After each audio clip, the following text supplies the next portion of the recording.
द्रौपदी मुर्मू का आगमन होता हुआ यहां पर।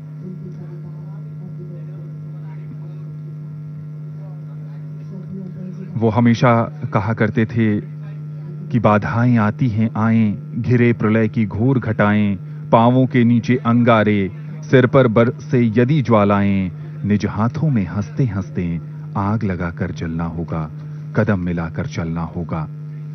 और आज देश कदम से कदम मिलाकर आगे बढ़ रहा है। वो मानते थे कि भारतीय लोकतंत्र ऊपर से जितना जीवंत दिखाई देता है, भीतर से भी वो उतना ही सबल और शक्तिशाली है।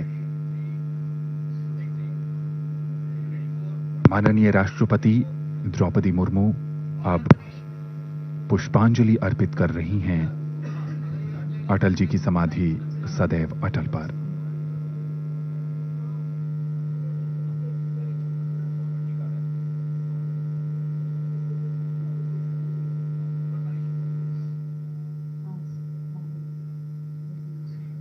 अटल जी ने अपने नाम की तरह कई क्षेत्रों में अटल रेखाएं खींची, जो उनके व्यक्तित्व के विभिन्न आयामों को कड़ी के रूप में जोड़ती थीं।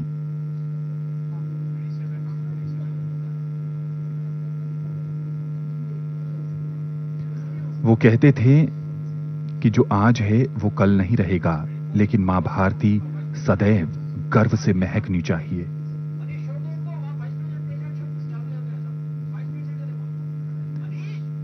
वे प्रखर राजनेता के साथ कुशल प्रशासक और कवि हृदय थे। उपराष्ट्रपति जगदीप धनखड़।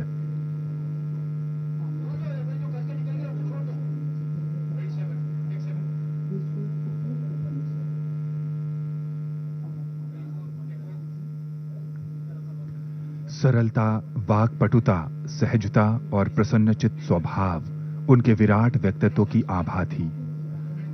अपनी बात को सार और प्रभावी ढंग से माननीय प्रधानमंत्री नरेंद्र मोदी,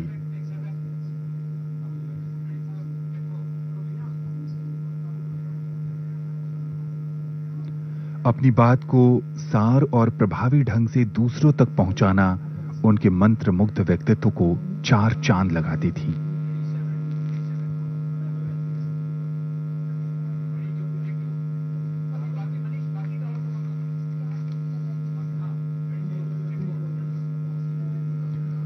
पूर्व राष्ट्रपति रामनाथ कोविंद,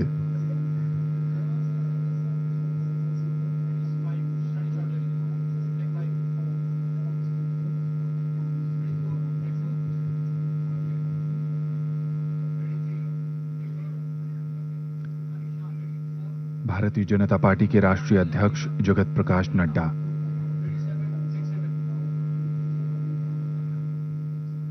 अपने एक लेख में अटल जी कहते थे, इस बीच लोकसभा अध्यक्ष ओम प्रकाश बिड़ला, रक्षा मंत्री राजनाथ सिंह,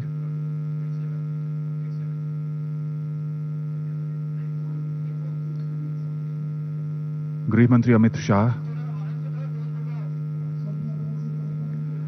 अपने एक लेख में वो कहते थे कि भारतीयकरण की परिधि में जीवन का केवल एक अंग नहीं, समग्र जीवन आता है। राजनीति, अर्थ, शिक्षा, समाज, रचना सभी क्षेत्रों में भारतीय जीवन मूल्यों के आधार पर नव निर्माण करना भारतीयकरण का अर्थ है। उनकी दत्तक पुत्री नमिता बहुत ही भावुक क्षण उनके लिए, देश के लिए।